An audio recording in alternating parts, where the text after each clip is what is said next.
সলিল চৌধুরী।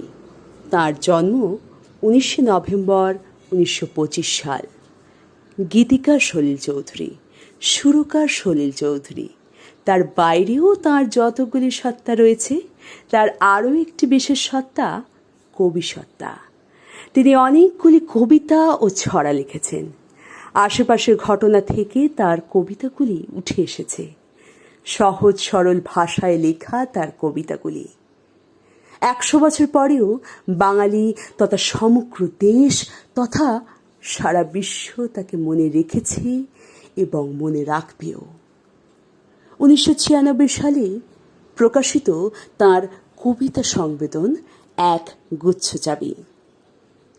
আজ সেখান থেকেই আমার একটি কবিতা শোনানোর ইচ্ছে করছে।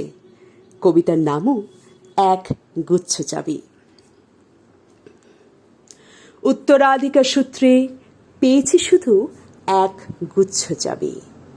ছোট বড় মোটা বেটে নানা রকমের নানা ধরনের চাবি।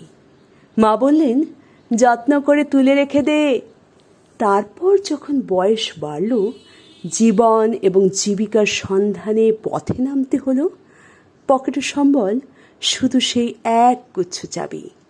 ছোট বড় মোটা বেটে নানা রকমের নানা ধরনের চাবি।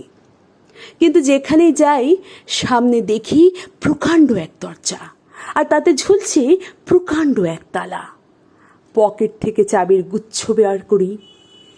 এ চাবি সে চাবি ঘোরাই ফেরাই, লাগে না, খোলে না। শ্রান্ত হয়ে ঘরে ফিরি। মা দেখেন আর হাসেন, বলেন, ওরে তোর বাবার হাতেও ওই চাবি দিয়ে ওই দরজাগুলো খোলেনি।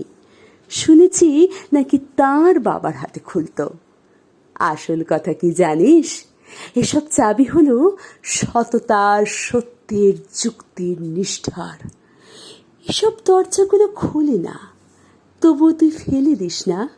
তুই যখন চলে যাবি তো সন্তানদের হাতে দিয়ে যাস এসব চাবির গুচ্ছ।